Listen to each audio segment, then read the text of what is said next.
सुबह का वक्त था। चायपुर के मशहूर गणेश चौराहे पर हमेशा की तरह जबरदस्त ट्रैफिक जाम लगा हुआ था। हांड की आवाजों, गाड़ियों के शोर और भागती दौड़ती भीड़ के बीच एक चमचमाती सफेद BMW कार जाम में फंसी हुई थी। कार में बैठे थे राघव वर्मा, शहर के एक नामी बिजनेसमैन। वो अपने ड्राइवर हरीश के साथ मुंबई एक जरूरी मीटिंग के लिए जा रहे थे। राघव ने विंड स्क्रीन के पार भीड़ को देखा, फिर आराम से बोले, हरीश भाई, गाड़ी जरा रोक लो। देखो कितना लंबा जाम है। इतनी जल्दी किस बात की? सामने कितने लोग खड़े हैं। जल्दबाजी में कोई फायदा नहीं, अभी मीटिंग में काफी वक्त है। ड्राइवर ने इस बात में सर हिलाया और कार चौराहे के किनारे रोक दी। राघव की नजरें जैसे ही सड़क के एक कोने पर गईं तो उन्होंने देखा चंद औरतें फटे पुराने कपड़ों में चेहरों पर मिट्टी और थकन ले खड़ी थीं। उनके साथ छोटे छोटे बच्चे भी थे जो इधर उधर गली के किनारे भाग रहे थे। उन सबको देखकर राघव के दिल में एक नरम एहसास उठा। वो चाहे कितना ही व्यस्त क्यों ना रहते हो, पर उनका दिल हमेशा से दिया करुणा और इंसानियत से भरा रहता था। वो आहिस्ता से बोले, हरीश, शीशा नीचे करो। ड्राइवर ने फौरन बटन दबाया और कार का शीशा नीचे सरक गया। सड़क की धूल, शोर और जिंदगी की तलखी जैसे अंदर झांकने लगी थी। राघव अपनी जेब से पर्स निकालते हैं, उसमें से चंद नोट निकालते हैं और करीब खड़ी औरतों को आवाज देते हैं, ये लो, अपने बच्चों के लिए कुछ खाना ले लेना। वो एक औरत के हाथ में RS 500 रखते हैं और मुस्कुराते हुए कहते हैं, इसे रखो बहन, तुम्हारे कुछ काम आएगा। औरतें पैसे लेकर हाथ जोड़ती हैं, आशीर्वाद देती हैं और आहिस्ता आहिस्ता वहां से चली जाती हैं। जाम अब धीरे धीरे खुलने लगा था। ड्राइवर हरीश ने गाड़ी का गियर बदला ही था कि अचानक खिड़की पर किसी के बार बार दस्तक देने की आवाज आती है। साहब, आपने तो मुझे कुछ दिया ही नहीं। ये आवाज सुनकर राघव चौंक जाते हैं। उनकी नजरें उस औरत के चेहरे पर जा ठहरती हैं। चेहरा मिट्टी से अटा हुआ, आंखों के नीचे स्याह हल्के और चेहरे पर ऐसी थकन जैसे जिंदगी ने हर उम्मीद निचोड़ ली हो। मगर उस अजनबी चेहरे में कुछ तो जाना पहचाना सा था, कोई पुरानी याद, कोई भूली हुई पहचान। राघव ने तेजी से शीशा नीचे किया और हल्की कपकपाती आवाज में बोले, अरे तुम सलोनी। औरत एकदम रुक गई। उसकी आंखों में हैरत, दुख और शर्मिंदगी सब कुछ एक साथ झलकने लगा। वो आहिस्ता से बोली, हां मैं सलोनी हूं, लेकिन राघव, तुम यहां। राघव का दिल जैसे एक लम्हे को रुक सा गया। दोस्तों, ये कोई आम औरत नहीं थी। ये थी उनकी तलाकशुदा पत्नी सलोनी चौहान, जिससे उनका बिछड़ना 4 साल पहले हुआ था। राघव की आंखों में सवालों का तूफान था। वो आहिस्ता मगर दुख भरे लहजे में बोले, सलोनी, तुम इस हालत में, तुम तो एक इज्जतदार घर की लड़की थी। अदालत में तुमने मुझसे 80 लाख लिए थे, फिर भी तुम सड़क पर भीख मांग रही हो। यह दर दर की ठोकरें क्यों? तुम तो आराम से अपनी जिंदगी गुजार सकती थी। फिर ऐसा क्या हुआ कि आज तुम यहां खड़ी हो? उनके चेहरे पर हैरत और दुख एक साथ थे, जैसे किस्मत ने उनके सामने कोई पुराना जख्म फिर से खोल दिया हो। यह सब सुनकर सलोनी की आंखों से आंसू बहने लगते हैं। वो लरजती हुई आवाज में बोली, राघव, मुझे थोड़ा सा वक्त दो, मैं तुम्हें सब कुछ बताऊंगी। राघव ने गहरी सांस ली और नरमी से कहा, ठीक है सलोनी, ऐसा करो, तुम गाड़ी में आ जाओ, पीछे वाली सीट पर बैठ जाओ। फिर उन्होंने अपने ड्राइवर हरीश से कहा, हरीश, पीछे का दरवाजा खोल दो। ड्राइवर ने फौरन दरवाजा खोला और सलोनी आहिस्ता से कार में बैठ गई। लेकिन जैसे ही वह BMW की पिछली सीट पर बैठी, आसपास खड़े लोगों की नजरें फौरन उधर उठ गईं। चौराहे के पास खड़े दुकानदार, रिक्शा वाले और राहगीर सब हैरानी से देखने लगे। कुछ लोग आहिस्ता आहिस्ता करीब आने लगे। अरे ये क्या हो रहा है? इतना अमीर आदमी किसी भिखारी औरत को गाड़ी में क्यों बिठा रहा है? कहीं उसके इरादे गलत तो नहीं? देखते ही देखते गणेश चौराहे पर छोटी सी भीड़ जमा हो गई। लोग कानाफूसी करने लगे, उंगलियां उठने लगीं, कुछ कहने लगे। इसी दौरान वो औरतें भी आ गईं जो अभी कुछ देर पहले सलोनी के साथ भीख मांग रही थीं। उन्होंने सलोनी से पूछा, तुम इस आदमी के साथ कहां जा रही हो? क्या उसने तुम्हें जबरदस्ती बिठाया है? राघव की पेशानी पर पसीना आ गया। वो खामोश रहे। उनके लिए यह मंजर शर्मिंदगी भरा था। वो बस इतना चाहते थे कि सलोनी को इज्जत से बात करने का मौका मिले, मगर लोगों के सवालात बढ़ते जा रहे थे। तभी सलोनी ने हिम्मत जमा की, आंखों से आंसू पोंछे और बुलंद आवाज में बोली, यह मेरे तलाकशुदा पति राघव वर्मा हैं। मैं अपनी मर्जी से इनके साथ जा रही हूं। यह मेरे साथ कोई जबरदस्ती नहीं कर रहे हैं। भीड़ एक लम्हे के लिए खामोश हो गई। लोग एक दूसरे का मुंह देखने लगे। कुछ ने कहा, अच्छा, यह तो इसका शौहर निकला, जबकि कुछ अब भी शक के लहजे में बड़बड़ाते रहे। फिर भी एक इतना बड़ा आदमी किसी भिखारी औरत को कार में क्यों ले जा रहा है? कुछ तो बात जरूर है। राघव ने सर झुकाया। वो कुछ नहीं बोले, बस इतना सोच रहे थे कि इंसान की नीयत से ज्यादा दुनिया हमेशा उसके अमल पर शक क्यों करती है। राघव यह सब सुनकर गुस्से में तो आते हैं, मगर खुद पर काबू रखते हैं। वो जानते थे कि अगर उन्होंने इस भीड़ से कुछ कहा तो बात और बढ़ जाएगी। इसलिए खामोशी से बोले, सलोनी, चलो यहां से निकलते हैं। ड्राइवर हरीश ने फौरन गाड़ी स्टार्ट की और BMW हुजूम को पीछे छोड़ते हुए आहिस्ता आहिस्ता चौराहे से दूर निकल गई। रास्ते भर दोनों खामोश रहे। सिर्फ इंजन की मध्यम आवाज और सलोनी के सिसकने की हल्की हल्की गूंज थी। कुछ देर बाद राघव ने ड्राइवर से कहा, हरीश, करीब के किसी अच्छे होटल पर गाड़ी रोको।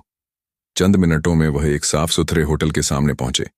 राघव ने हरीश को कुछ पैसे देते हुए कहा, हरीश, बाजार से जाओ, इनके लिए एक खूबसूरत सा नीला साड़ी सेट, चप्पल और जरूरी सामान ले आओ। जल्दी आना। ड्राइवर फौरन रवाना हो गया और थोड़ी देर बाद लौट आया। उसके हाथ में एक नीली साड़ी, एक जोड़ी चप्पल और एक छोटा सा बैग था। राघव ने वह सामान सलोनी के सामने रखते हुए नरमी से कहा, सलोनी, होटल के वॉशरूम में जाकर नहा लो, खुद को फ्रेश कर लो और यह नए कपड़े पहन लो। सलोनी ने आहिस्ता से सर हिलाया, बैग उठाया और वॉशरूम की तरफ चली गई। कुछ देर बाद जब वह बाहर निकली तो मंजर जैसे बदल गया हो। वही औरत जो कुछ देर पहले टूटी हुई और बिखरी हुई लग रही थी, अब एक सादा मगर दिलकश नीली साड़ी में खड़ी थी। चेहरे पर सुकून और आंखों में हल्की सी रोशनी थी। राघव लम्हे भर के लिए उसे देखते रह गए। उन्होंने दिल ही दिल में सोचा, वक्त ने उसे बदल तो दिया है, मगर उसकी खूबसूरती और मासूमियत आज भी वैसी ही है। सलोनी के अंदाज में अब एक नया आत्मविश्वास झलक रहा था, जैसे वो दोबारा खुद को पहचान गई हो, बिल्कुल किसी नई नवेली दुल्हन की तरह, जो शर्माई भी हो और मजबूत भी। राघव नरमी से बोले, मैं अभी मुंबई एक जरूरी काम से जा रहा हूं, कल शाम लौटूंगा। अगर तुम चाहो तो यहीं इसी होटल में मेरा इंतजार करना, मैं तुमसे कल आकर मिलूंगा। सलोनी ने धीरे से जवाब दिया, ठीक है राघव, मैं यहीं रहूंगी। राघव ने हरीश को बुलाया, इनके खाने पीने का पूरा इंतजाम कर दो और इन्हें किसी चीज की कमी ना होने देना। तमाम इंतजाम करवाकर राघव खड़े हुए। उन्होंने सलोनी की तरफ देखा। आंखों में हमदर्दी, मांझी की परछाइयां और एक अनकहा सा एहसास था। फिर धीरे से बोले, मैं कल जल्दी आऊंगा, अपना ख्याल रखना। यह कहकर वो बाहर निकल गए। BMW की आवाज होटल के बाहर धीरे धीरे मध्यम पड़ गई और सलोनी खामोशी से वहीं खड़ी रही, जैसे बरसों के बाद किस्मत ने उसे एक पल की आस दे दी हो। मुंबई पहुंचने के बाद राघव ने दिन भर के अपने तमाम काम तेजी से निपटा दिए, लेकिन जब रात हुई और वह होटल के कमरे में अकेले बिस्तर पर लेटे तो उनकी आंखों से नींद गायब थी। हर बार जब वह आंखें बंद करते सलोनी का चेहरा जहन में उभर आता। वही थकन भरी आंखें, वही दर्द भरी मुस्कुराहट। उधर जयपुर के होटल के कमरे में सलोनी भी कुछ ऐसा ही महसूस कर रही थी। बिस्तर के कोने पर बैठी हाथों में अपनी साड़ी का पल्लू मरोड़ते हुए वो बार बार सोचती, काश वो सब कुछ ना हुआ होता। उसने कभी राघव को ना खोया होता। रात दोनों के लिए बेचैन थी। चांद की हल्की रोशनी कमरे में गिर रही थी और उनकी नींद के दरमियान करवटें बदलती जा रही थी। अगली सुबह जब पहला सूरज की किरणें आसमान को छूने लगी, राघव ने मुंबई से सीधा जयपुर लौटने का फैसला किया। एयरपोर्ट से बाहर निकलते ही उनके दिल में एक बेचैनी थी, जैसे कोई अनदेखी कशिश उन्हें एक खास दिशा में खींच रही हो। वो अपने कदमों को तेज करते हुए उसी होटल पहुंचे जहां सलोनी ठहरी हुई थी। उसके कमरे का दरवाजा खुला। सामने सलोनी खड़ी थी। उसकी आंखों में हल्की नमी थी, एक पुरसुकून एहसास के साथ। राघव के दिल में एक अजीब सा सुकून मिला, जैसे बरसों बाद किसी अधूरे किताब का पहला सफ़ा पलटा हो। कुछ पल के लिए दोनों खामोश बैठे रहे। कमरे में सिर्फ उनके दिलों की धड़कनें सुनाई दे रही थी। फिर राघव ने धीरे से कहा, सलोनी, तुमने कल कहा था तुम्हें सब कुछ बताना है, अब बताओ क्या हुआ था। सलोनी ने गहरी सांस ली। उसकी नजरें फर्श पर टिक गईं। मैं कभी नहीं चाहती थी कि तुमसे तलाक लूं, राघव। ये फैसला मेरा नहीं था, मेरे अपने घर वालों का था। राघव चौंक गए। उन्होंने धीरे से पूछा, फिर तुमने ऐसा क्यों किया? सलोनी की आंखों में पुरानी यादों के साए लहराने लगे। शादी के कुछ साल बाद उसके भाई अरुण और जीजा महेंद्र ने राघव की दौलत को देखकर उसे बहकाया। उन्होंने कहा कि तलाक लेने पर उसे लाखों मिलेंगे। सलोनी बहक गई। मुकदमा किया, 50 लाख लिए और राघव ने बिना सवाल किए सब कुछ स्वीकार कर लिया। लेकिन फिर सब कुछ बिखर गया। तलाक के बाद दोनों ने सारे पैसे छीन लिए। फ्लैट खरीदने और दूसरी शादी के वादे झूठे साबित हुए। पैसे खत्म होते गए और सलोनी को घर से निकाल दिया गया। उसकी माँ बाप ने भी मुंह फेर लिया।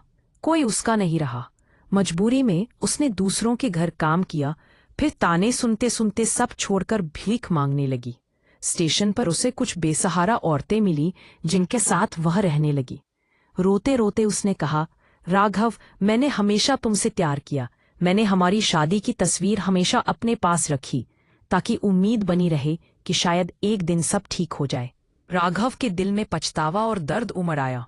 उन्होंने पूछा, मेरी माँ तुम्हें बहुत याद करती थी, तुम उनसे मिलने क्यों नहीं गई? सलोनी ने कहा, मुझे शर्म आती थी, डर था कि वो मुझे माफ नहीं करेंगी। कमरा सन्नाटे से भर गया। रात के 12 बज चुके थे। राघव को मुंबई वापस जाना था।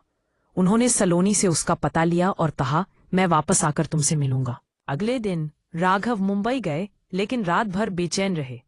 सलोनी भी अपने कमरे में करवटें बदलती रही। अगली सुबह राघव फिर से जयपुर लौटे और सीधे सलोनी के कमरे के पते पर गए। पड़ोसी ने बताया कि वह गणेश चौराहे गई है। राघव का दिल धक से रह गया। वह तुरंत वहां पहुंचे और भीड़ के बीच सलोनी को ढूंढ निकाला। सलोनी ने उन्हें देखा तो उसकी आंखों में हैरत और यकीन भर आया। राघव ने कहा, सलोनी, मेरे साथ चलो। दोनों उसके छोटे से कमरे में पहुंचे। राघव की नजरें दीवार पर पड़ी उस धुंधली शादी की तस्वीर पर ठहर गईं। उन्होंने पूछा, तलाक हुए 4 साल हो गए, यह तस्वीर अब तक क्यों? सलोनी फूट फूट कर रो पड़ी, क्योंकि तुम मेरे दिल से कभी नहीं निकले। तस्वीर मेरा सहारा थी। राघव की आंखें नम हो गईं। उन्होंने कहा, तुमने गलती की, लेकिन तुम्हारा दिल साफ है। मैं तुम्हें माफ करता हूं। इंसानियत का रिश्ता अभी बाकी है। फिर उन्होंने फोन मिलाकर अपनी माँ से बात कराई। माँ ने कहा, बेटी, गलतियां इंसान से होती हैं। तुम मेरी बहू ही हो। राघव, इसे घर ले आओ। राघव सलोनी को लेकर घर पहुंचे। माँ आरती की थाल लिए खड़ी थी। उन्होंने सलोनी को गले लगाया और कहा, सुबह का भूला शाम को घर लौट आए तो उसे भूला नहीं कहते। राघव ने माँ से पूछा, क्या इसे अपनाना ठीक है? माँ बोली, रिश्ते पैसे से नहीं, दिल से बनते हैं। राघव ने सलोनी की तरफ देखा, मैं तुम्हें माफ करता हूँ। अब तुम मेरे बिजनेस में काम करोगी ताकि अपने पैरों पर खड़ी हो सको। सलोनी ने कहा, मैं वादा करती हूँ कि इस बार सब ईमानदारी से होगा। वक्त बीतता गया। सलोनी ने मेहनत से काम किया और अपने आत्मविश्वास को फिर से हासिल किया। दोनों के बीच फिर से वही प्यार, वही भरोसा लौट आया। यह कहानी यही सिखाती है कि रिश्तों की असली कीमत पैसे नहीं, माफी, इंसानियत और भरोसे में होती है। लालच इंसान को बर्बाद कर देता है, इंसानियत किसी की जिंदगी संवार देती है। दोस्तों, अगर आपको ये कहानी पसंद आई हो तो हमें बताइए कि आप दुनिया के किस कोने से ये सुन रहे हैं। फिर मिलते हैं एक और दिल छू लेने वाली कहानी के साथ। तब तक के लिए अल्लाह हाफिज।